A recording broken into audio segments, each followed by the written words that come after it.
আজ আরজিকরের খুন এবং ধর্ষণ কাণ্ডের 1 বছর অতিক্রান্ত। আরজিকরের তরুণী চিকিৎসককে খুন এবং ধর্ষণ কাণ্ডের প্রতিবাদের মিছিলে আবারও কিন্তু পা মেলালো গোটা রাজ্যবাসী, মহানগরী। গতকাল রাতে রাত দখল থেকে শুরু করে আজকে নবান্ন অভিযান রীতিমতো রণক্ষেত্র, একেবারে রাজপথ। আগে থেকেই কিন্তু পুলিশ সতর্ক করে দিয়েছিল, আইন ভাঙলে আইন অনুযায়ী ব্যবস্থা নেওয়া হবে।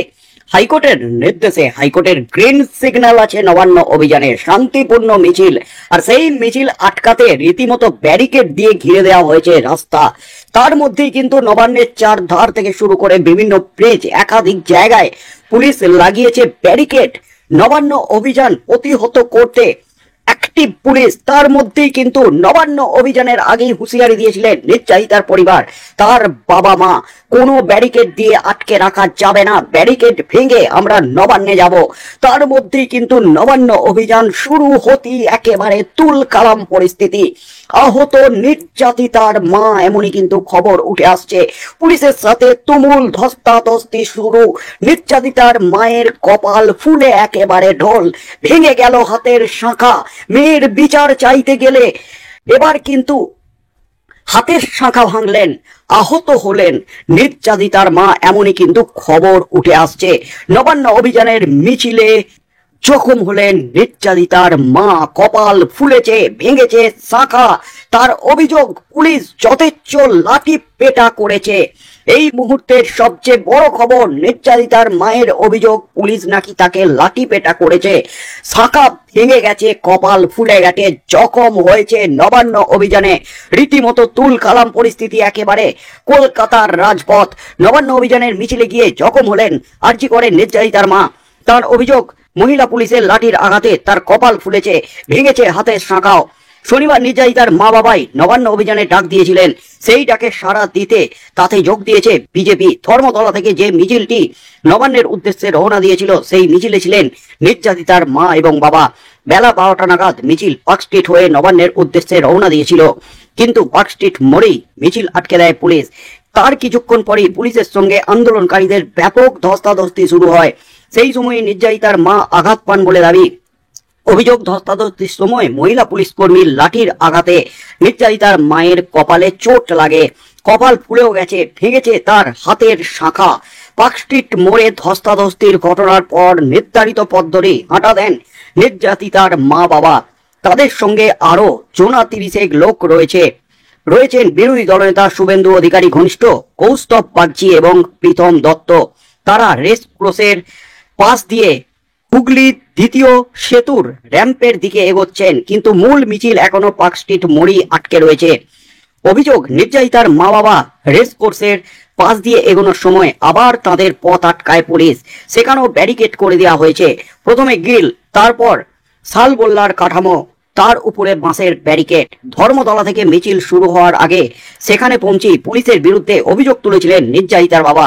তিনি বলেন, আমরা যে গাড়ি করে আসছিলাম তার নম্বর সব জায়গায় দেওয়া হয়েছে, আমাদের গাড়ি বারবার আটকানো হয়েছে, বলতে গেলে পুলিশের সঙ্গে লুকোচুরি করে এখানে পৌঁছেছি। হাইকোর্ট শান্তিপূর্ণ প্রতিবাদের অনুমতি দিয়েছে, তারপরও বিভিন্ন জায়গায় ব্যারিকেড করেছে পুলিশ। শুভেন্দু ধর্মতলার মিছিলে পৌঁছেছিলেন 12:15 নাগাদ। তার আগে বিধানসভা থেকে বেরোনোর সময় বিরোধী দলনেতা বলেছিলেন, আমরা কোনো সংঘাতে জড়াবো না। পুলিশ তৎপরতা নিয়েও সরব হয়েছেন বলে খবর উঠে আসছে। তার প্রশ্ন, পুলিশের এত ব্যারিকেড দেওয়ার প্রয়োজন কি আছে? শুভেন্দুর কথায়, মুখ্যমন্ত্রী সকলের মুখ্যমন্ত্রী হয়ে উঠতে পারেননি। আরজিকর কাণ্ডে সিবিআই তদন্ত নিয়ে অসন্তোষের বিষয়ে শুভেন্দু বলেন, হাইকোর্ট সুপ্রিম কোর্টের নির্দেশে সিবিআই তদন্ত করছে। যদি তদন্ত নিয়ে কোনো অভিযোগ থাকে তবে তা আদালতে জানাতে পারেন। এই মুহূর্তের সবচেয়ে বড় খবর, একেবারে নতুন করে তোলপাড় আবারও বাংলা। আরজিকর কাণ্ডে, তরুণী চিকিৎসককে খুন এবং ধর্ষণ কাণ্ডে আবারও কিন্তু ধুন্ধুমার পরিস্থিতি। আরজিকরে তরুণী চিকিৎসকের বিচার চেয়ে 1 বছর পর আবারও কিন্তু রাস্তায় নির্যাতিতার মা বাবা। তাদের আটকে দিল পুলিশ, তাদের নবান্নের পথে আটকালো। শুধু আটকানো নয়, পুলিশের সাথে ব্যাপক ধস্তাধস্তি, ব্যারিকেড ভাঙার চেষ্টা আন্দোলনকারীদের। আর সেখানেই কিন্তু আহত হয়েছে নির্যাতিতার মা, অভয়ার মা। মেয়ের বিচার চাইতে গিয়ে পুলিশের হাতে মার খেলেন অভয়ার মা, এমনই কিন্তু দাবি করেছেন অভয়ার মা নিজেই। মহিলা পুলিশ কর্মীদের লাঠির ঘায়ে কপাল ফুলে একেবারে ঢল, হাতের শাঁখা ভেঙে গেছে, এমনই কিন্তু খবর উঠে আসছে। আরজিকর কাণ্ডের 1 বছর পর এখনো পর্যন্ত মানুষের মনে যে ক্ষোভ, সেই ক্ষোভ কিন্তু এখনো মেটেনি। নির্যাতিতার মৃত্যু এবং তাকে ধর্ষণ করে খুন, এই কাণ্ডে আরো একাধিক জড়িত আছে। এই কাণ্ডে শুধুমাত্র সঞ্জয় রায় নয়, আরো একাধিক জন আছে। ডিএনএ টেস্ট রিপোর্ট থেকে শুরু করে ফরেন্সিক রিপোর্ট, একাধিক রিপোর্ট নিয়ে তদন্ত করেনি সিবিআই। সিবিআই এর বিরুদ্ধে উঠেছে অভিযুক্তদের বাঁচানোর চেষ্টা এবং রাজ্যের সাথে হাত মিলিয়ে অভিযুক্তদের আড়াল করার চেষ্টা।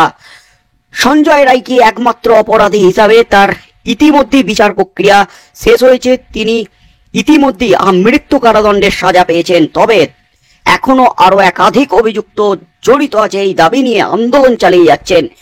দীর্ঘদিন আগেই ঘোষণা করেছিলেন আরজিকর কাণ্ডের যেদিন 1 বছর পূর্তি হচ্ছে সেদিন আবারও আমরা মিছিল করব, নবান্ন অভিযানের ডাক দিয়েছিলেন দীর্ঘদিন আগেই। পুলিশ নোটিশ পাঠিয়েছিল নির্যাতিতার মা বাবাকে এই নবান্ন অভিযানের ডাক দেওয়ার জন্য, যেহেতু পুলিশের অনুমতি ছিল না। তবে হাইকোর্টে গেলে হাইকোর্ট কিন্তু স্পষ্ট জানিয়ে দেয় শান্তিপূর্ণ মিছিল আটকাতে পারবেন না, এটা তাদের সাংবিধানিক অধিকার, তারা মিছিল করতেই পারেন কিন্তু শান্তিপূর্ণভাবে মিছিল করতে হবে, এমনই নির্দেশ ছিল। তা সত্ত্বেও পুলিশ ব্যারিকেড দিয়ে রাস্তায় রাস্তায় আটকে দিয়েছে, এমনই কিন্তু খবর উঠে আসছে, এমনই কিন্তু অভিযোগ উঠে আসছে পুলিশ প্রশাসনের দিকে। রাজ্যের মুখ্যমন্ত্রী মমতা ব্যানার্জিকে তোপ দেখেছেন রাজ্যের বিরোধী দলনেতা শুভেন্দু অধিকারী। মুখ্যমন্ত্রী মমতা ব্যানার্জি সকলের মুখ্যমন্ত্রী হতে পারেননি এবং নির্যাতিতার বাবা মা তারাও স্পষ্ট দাবি করেছিলেন, আমরা নবান্ন দখল করতে যাব না, আমরা মেয়ের বিচার চাইতে যাব। সিবিআই এর দিকে একের পর এক ক্ষোভ, সিবিআই এর বিরুদ্ধে অভিযোগ গোটা বছর ধরে করে আসছেন নির্যাতিতার বাবা এবং মা। এমনকি সিবিআই দপ্তরও অভিযান ঘিরেও কিন্তু তুলকালাম পরিস্থিতির সৃষ্টি হয়েছিল কদিন আগেই। তার মধ্যেই কিন্তু আজ নবান্ন অভিযান, নবান্ন অবধি কি পৌঁছাতে পারবেন নির্যাতিতার মা? শুভেন্দু অধিকারীর সাথে হাঁটছেন নবান্নের দিকে, এমনই কিন্তু খবর উঠে আসছে। আবারও আটকে দিয়েছে ওই 30 জনকে, কারণ মূল যে মিছিল তারা কিন্তু আটকে আছেন পার্ক স্ট্রিটের কাছেই, তাদের আটকে দিয়েছে পুলিশ। সেখানেই ধস্তাধস্তিতে পুলিশের হাতে মার খেয়ে রীতিমতো কপাল ফুলে গেছে নির্যাতিতার মায়ের, এমনই কিন্তু অভিযোগ জানিয়েছেন সংবাদ মাধ্যমের সামনে তিনি নিজেই। এবং সেই মিছিল ফেলে রেখে জোনা 30কে সঙ্গে নিয়ে বিরোধী দলনেতার সাথে তিনি হাঁটছেন নবান্নের দিকে। আবারও পথে আটকানো হয়েছে তাদের, এমনই কিন্তু খবর উঠে আসছে। শেষ পর্যন্ত কি পৌঁছাতে পারবেন? আজকে যে আবারও আগুন নতুন করে জ্বলে উঠল, ক্ষোভ বিক্ষোভ আরজিকর কাণ্ড নিয়ে, আরজিকরে তরুণী চিকিৎসককে খুন এবং ধর্ষণ কাণ্ডের মেন অভিযুক্তদের গ্রেপ্তারির দাবিতে এবং বিচারের দাবিতে যে লড়াই শুরু হলো, এই আগুন কি আজকেই শেষ হবে নাকি এই আগুন আবারও জ্বলতে থাকবে নতুন করে শহরের রাজপথে, গোটা রাজ্যে? কি হতে চলেছে শেষ পর্যন্ত? নির্যাতিতার বাবা মা শেষ পর্যন্ত নবান্নে পৌঁছাতে পারেন কিনা, সেদিকেই চোখ থাকবে গোটা রাজ্যের।